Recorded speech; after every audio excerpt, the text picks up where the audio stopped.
नमस्कार दोस्तों, स्वागत है आपका न्यूज 3.0 में। वीडियो को अंत तक जरूर देखें और अगर आपको ये पसंद आए तो लाइक और सब्सक्राइब करना बिल्कुल मत भूलिए। एक तरफ हर किसी के मन में यह सवाल है कि 75 साल की उम्र पूरी करने के बाद प्रधानमंत्री नरेंद्र मोदी अपनी कुर्सी छोड़ेंगे या नहीं छोड़ेंगे। दूसरी तरफ एनडीए में शामिल जो सहयोगी हैं, एक दो सहयोगी नहीं, सिर्फ नीतीश नायडू नहीं बल्कि 10 सहयोगी ऐसे हैं जो इन दिनों भारतीय जनता पार्टी से नाराज हैं। हर उस सहयोगी के बारे में आपसे बात करूंगा और फिर यह भी आपको बताऊंगा कि नरेंद्र मोदी की सरकार कैसे आंकड़ों के फेर में उलझती हुई नजर आ रही है। दोस्तों, आप जानते हैं कि इस सरकार के जो दो सबसे बड़े सहयोगी हैं वो है नीतीश कुमार और चंद्रबाबू नायडू। 16 सांसदों वाले नायडू और 12 सांसदों वाले नीतीश कुमार। चंद्रबाबू नायडू ने नरेंद्र मोदी के जन्मदिन से ठीक पहले 3 चिट्ठियां दिल्ली दरबार भेज दी हैं। एक चिट्ठी निर्मला सीतारमण को, एक पीयूष गोयल को और तीसरी चिट्ठी ललन सिंह को, यानी नरेंद्र मोदी सरकार के तीनों मंत्रियों को। चिट्ठी लिखकर उन्होंने यह मांग की है कि आंध्र प्रदेश में ट्रंप के टैरिफ की वजह से 25,000 करोड़ का नुकसान हुआ है। इस राज्य के किसान और मछुआरे परेशान हैं, आर्थिक तौर पर टूट चुके हैं, कमर टूट गई है, इसलिए हमको मदद चाहिए, आर्थिक मदद चाहिए अपने राज्य के किसानों और मजदूरों के लिए। चंद्रबाबू नायडू जो सबसे इंपॉर्टेंट हैं इस गठबंधन में, उन्होंने अपनी नाराजगी जताई है और एन जन्मदिन से ठीक पहले अपनी नाराजगी जताई है। अगर नायडू की बात ना सुनी गई तो चंद्रबाबू नायडू का जो पुराना तेवर है, जो पुराना मिजाज है, आप उसे जानते हैं। दूसरी तरफ नीतीश कुमार है। नीतीश कुमार ये जान रहे हैं, ये समझ रहे हैं कि चिराग पासवान क्या करना चाहते हैं, मांझी क्या करना चाहते हैं। जैसे जैसे एनडीए में शामिल दल दबाव बनाने की कोशिश कर रहे हैं, नीतीश कुमार ने बिल्कुल लाउड एंड क्लियर मैसेज दे दिया। जेपी नड्डा से उन्होंने मीटिंग नहीं की, मुलाकात नहीं की और कह दिया कि ये जो सीट शेयरिंग का मसला है ये आप सुलझाइए, हमें इससे कोई लेना देना नहीं। किसको कितनी सीटें देनी है ये आप तय कीजिए, ये आपकी कॉल होगी, हमारी नहीं होगी। हम इससे अलग हैं। हम आपको यह बता रहे हैं कि हम कितनी सीटों पर चुनाव लड़ेंगे।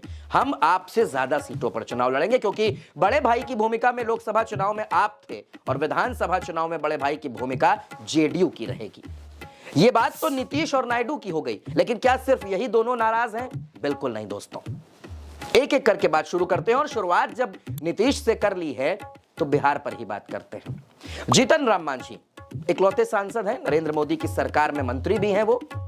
वो ये कहते हैं कि अगर हमको 15 से एक सीट भी कम मिली, कहां वो 40 मांग रहे थे, लेकिन बातचीत करते करते मनाते मनाते वो 15 पर आ गए। बीजेपी 15 पर भी तैयार नहीं है। वो कहते हैं कि 15 सीटें अगर नहीं मिली तो हम 100 सीटों पर अकेले अपने प्रत्याशी उतारेंगे, अकेले चुनावी रण में उतरेंगे। अब दोस्तों, अगर मांझी की ये बात ना सुनी गई, उन्हें 15 सीटें ना दी गई, वो अकेले मैदान में गए तो एक सांसद इस सरकार का कम हो जाएगा और जो बहुमत का आंकड़ा 293 पर है वो 92 पर आ जाएगा, नीचे आ जाएगा। इसी बिहार में उपेंद्र कुशवाहा है। उनके पास कोई सांसद तो नहीं है, उनके पास कुछ नहीं है, वो सरकार गिराने या बचाने वाली स्थिति में नहीं है, लेकिन एक बड़ा फैक्टर है क्योंकि 4% के आसपास कुशवाहा वोटर्स बिहार में हैं और वो ये कहते हैं कि अगर सीट शेयरिंग में हमारा ख्याल नहीं रखा गया तो हम तो डूबेंगे, तुमको भी ले डूबेंगे।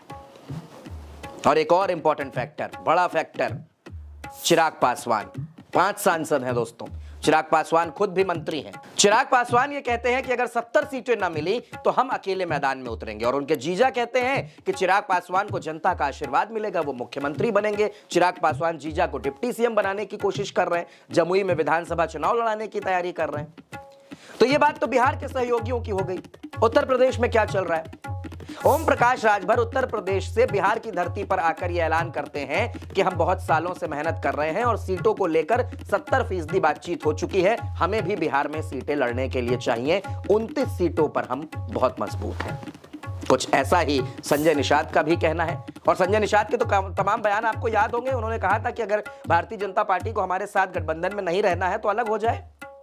एक आपको वो प्रदर्शन भी याद होगा, वो शक्ति प्रदर्शन जो संजय निषाद ने दिल्ली में किया, जिसमें राजभर भी पहुंचे, जिसमें अनुप्रिया की पार्टी से आशीष पटेल भी पहुंचे और आरएलडी से भी उसमें नेता पहुंचे थे, चंदन चौहान उसमें पहुंचे थे।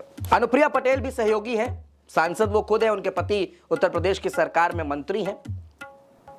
प्रेस कॉन्फ्रेंस की थी आशीष पटेल ने, अनुप्रिया पटेल ने, क्या क्या आरोप लगाए थे वो आपको याद होंगे। अपना दल सोनेलाल ने किस किस तरीके के आरोप लगाए थे भारतीय जनता पार्टी पर वो भी आपको याद होगा। तो ये भी वो सहयोगी है जो नाराज है, और नाराज जयंत चौधरी भी है, क्योंकि जयंत चौधरी को लग रहा है कि अखिलेश यादव पश्चिमी उत्तर प्रदेश में बड़ी सेंधमारी कर रहे हैं और उनकी सेंधमारी आरएलडी का नुकसान कर देगी। एक वीडियो आपको दिखाना चाहता हूं। एक वीडियो बहुत वायरल है जिसमें गाना बज रहा है आरएलडी आई रे, और जैसे ही ये गाना सिंगर बजवा रहा है, स्टेज पर मौजूद है, तो बीजेपी के लोग गाना रुकवाते हैं और उसे नीचे उतार देते हैं। अब आप समझ सकते हैं कि नाराजगी कहां कहां तक है।